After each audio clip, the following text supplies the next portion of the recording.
Drive on Lugnutz. Nothing left to do but to crank over those engines, gearheads, because 'tis none other than us, the Lugnutz podcast. Welcome, everyone. Recorded 29 July 24.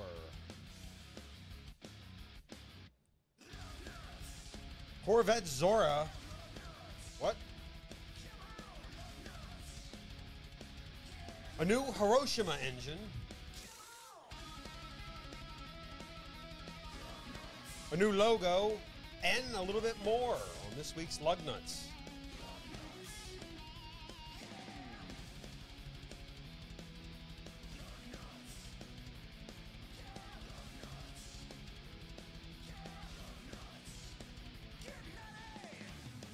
Enjoy the show. Drive on Lugnutz. Right on over here to facebook.com/Lugnutz podcast. That's where you're going to find all of our luggy and nutty polished content popping up to you, as well as the Perjangers and Wallhangers YouTube. Our stuff also pops up in the media network, just like this first story popping up. Here we have it, the Corvette C8 Zora.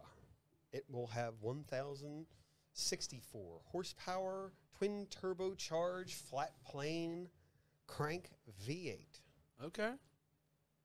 Most capable C8 ever, the E-Ray will have 1,220 horsepower. Wow. So, we have a few photos here. It looks great. Oh, yeah, it looks nice and stylish, just like you want it to. I mean, you know, any of those fast cars eventually will kind of start to look alike, you know. And they were mentioning that there's, in the tunnel, there's extra room in the E-Ray where they could get like a bigger battery. The E-Ray has a 1.1 kilowatt hour battery pack. Crammed in there. So, well, they could fit something larger.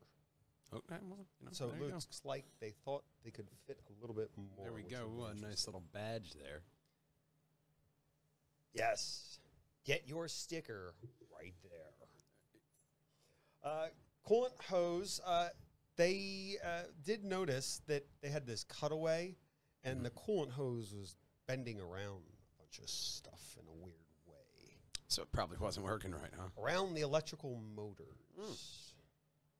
So nothing important. Nothing important at all. Yeah. Just those electrical motors you need.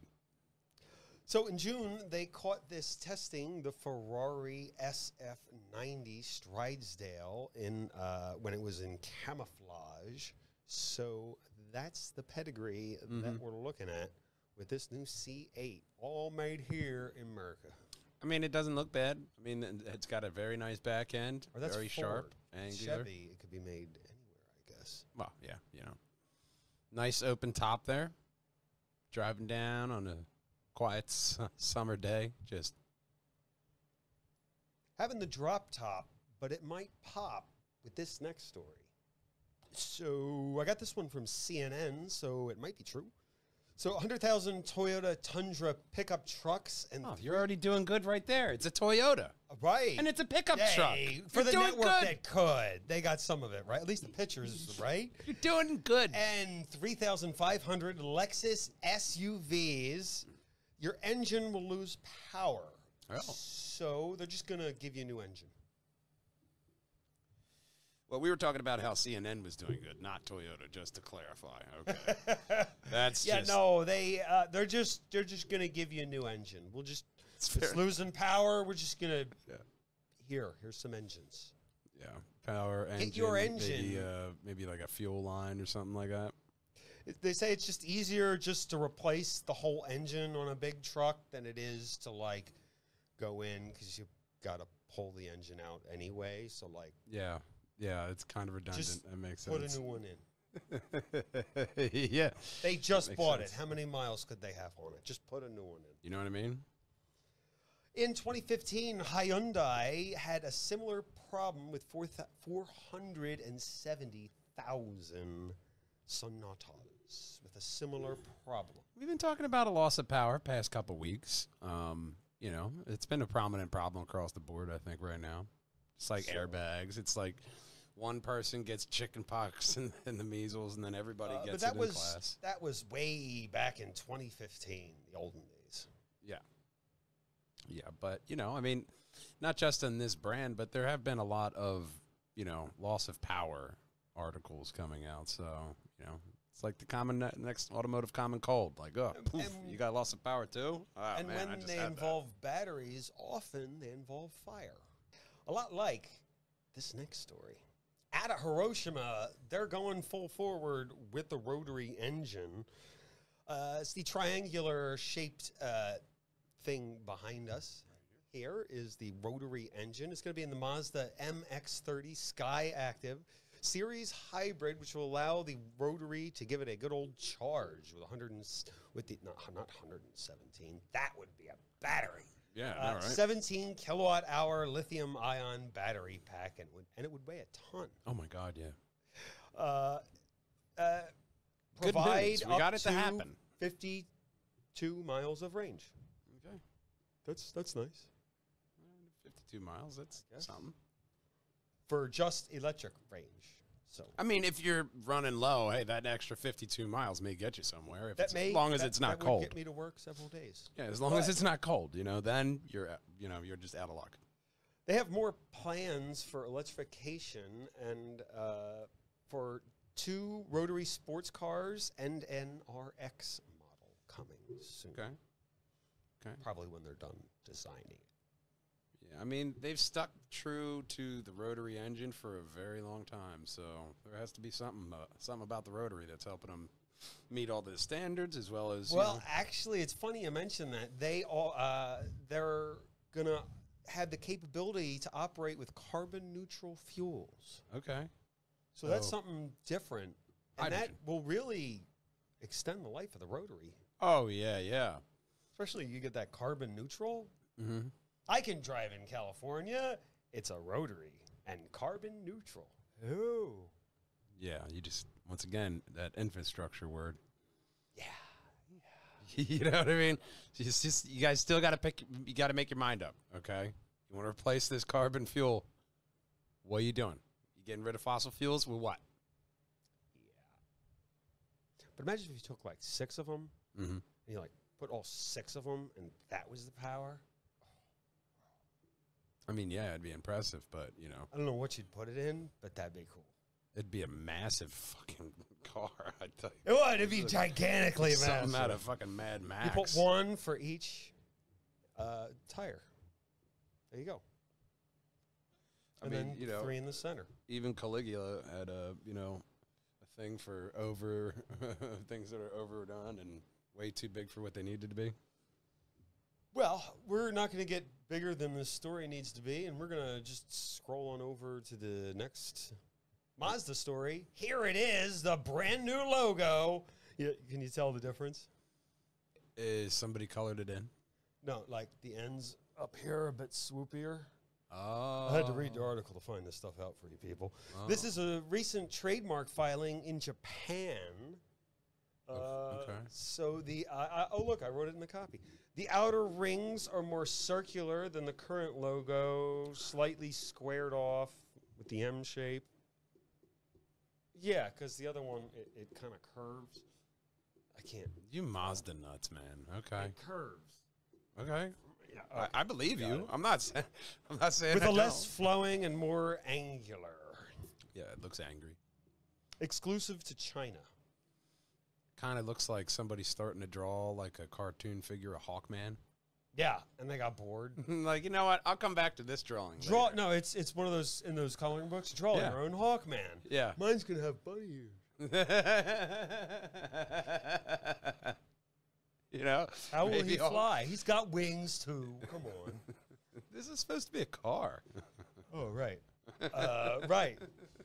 Back to the car show. Current logo was designed in 1997. All the way back then. Jesus. What do you think the pandas are doing right now? Eating? Sleeping? Find out. The pandas are coming to many places. Okay. I don't necessarily know if they're coming here. All right. It's got an interesting grill. It's got like one of those light up grills. So that's different. Right. It's a mid-sized SUV. Nissan Qashqai. Bless you. Uh-huh. And about the size of a Hyundai Tucson. More aggressive sloping roof lines and a sleeker glass. Does the glass look sleeker to you? Look, I know it has dumb looking rims, but you know it does. Oh, look they're angular. ugly. Yeah. What's with the four back what's, end there? What's with this? Yeah, the dots. What the hell is with the what's with the dots? Those are speed holes, Flanders. Maybe the old Flanders mobile could use some speed holes.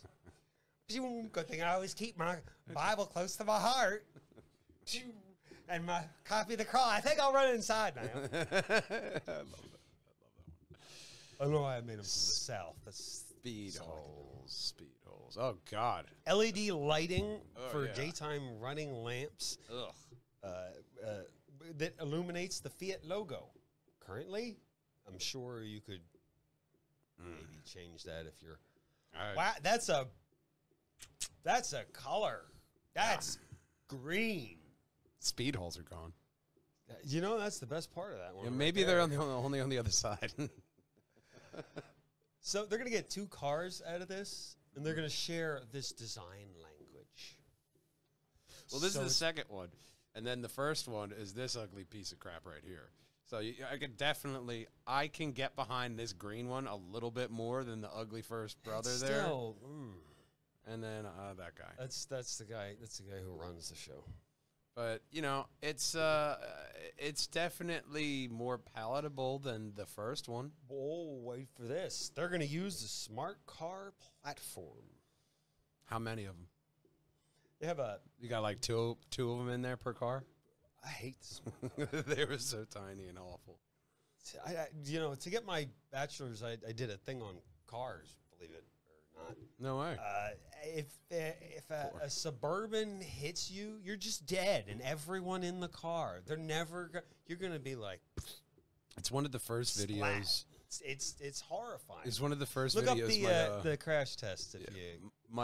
My automotive instructors. It's one of the first videos they would pull up. Be like, all right, who wants to see the smart car hitting the Suburban? Everyone's like, yeah, I'll see that, and they're like, oh my God, those people are dead. So like, what's your everyone in the car? The Suburban's fine. Yeah, so when this is Stellantis, so what we're saying you're getting here is a Citroen EC3. 1.2 liter 3-cylinder hybrid powertrain. Ooh, look at the power. 6-speed automatic gearbox. Electric that should feature at least 111 brake horsepower, front-mounted electric motors. Fiat may also choose to offer a beefy-up version, but it's still a Fiat. So it can actually get out of its own way? 10-inch driver display, 10.5-inch touchscreen, 4x4. No, because they say nobody buys it. I don't care how light you make that thing, dude. 111 brake horsepower? It's not going anywhere very quick. But it's green. You'll be passing it on the highway like, oh, I understand why. Yeah. And then if you have, like, people inside and, like, objects. Say you want, like, water. Hey, I got an SUV. I'll get the water for everyone. We're not. You better hurry. Not in this. Better take another SUV. Yeah, because you're going to need multiple trips. If you're getting, like, party for, like, water or something, drinks for a party, like, nah. We'll take your car. You know, but if your car is this next story, you'll get there very fast. You might not be able to carry much water. What would you guess this car is if you didn't look up there?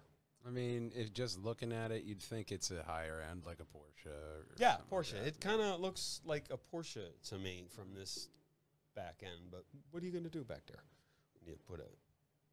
Well, this is the Mercedes 2025 AMG GT63 SE.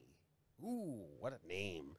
Twin turbocharged 4-liter V8 has 603 horsepower and 627 torques. Oh, 9-speed automatic clutch with a wet clutch in place of the traditional torque converter. There you go. Nice old sloppy wet clutch for you.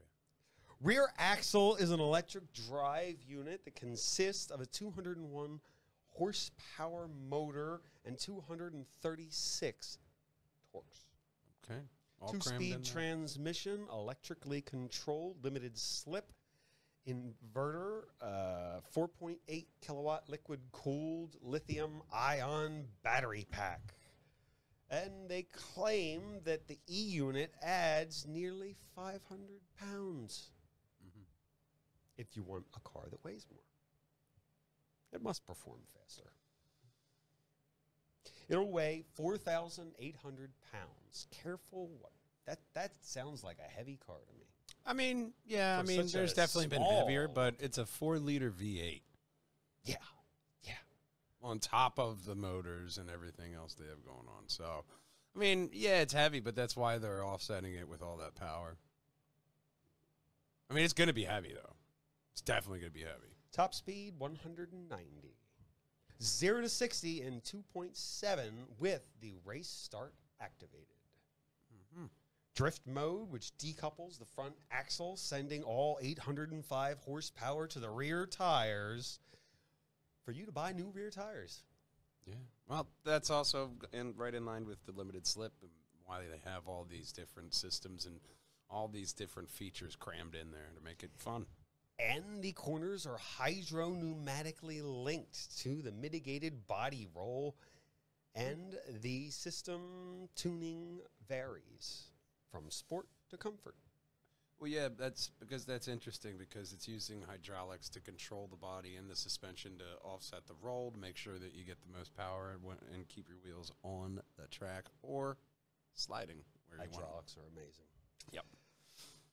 16.5 carbon ceramic rotors with 6 calipers on front, 15-inch units in the back with single piston calipers starting without a dealer markup at $200. Yep. The old COVID really let people know about that old markup issue. Yeah. If you're lucky, you can get the base model for $200,000. Or Not. if your dealer's greedy, More. Yeah. I don't think we're getting any dealerships lining up to be a sponsor. No, we've been vilifying those guys for years, yeah. Yeah, a little bit. Sorry, guys. I mean, Yeah. comes with the territory. Hey, We're also a comedy not podcast. all of the dealerships out there. If there are good, nice dealers out there, you want your customers to know, hey, we're not those other guys. Advertise here.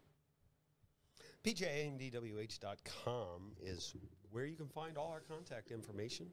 Then they're going to hop on over to here.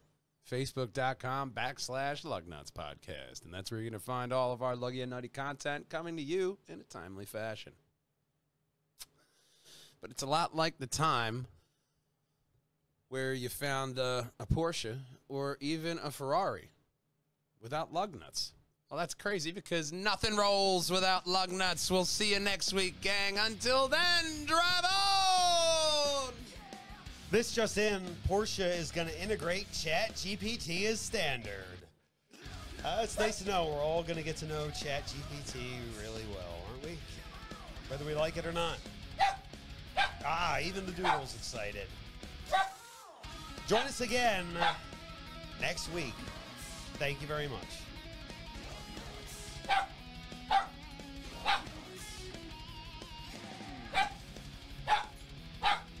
He's a fan of the song. Yeah. You're right. That is lug nuts. And until next week, gang, drive on. Bye-bye. Drive on Lugnutz. My beard would get darker if I was in the sun more.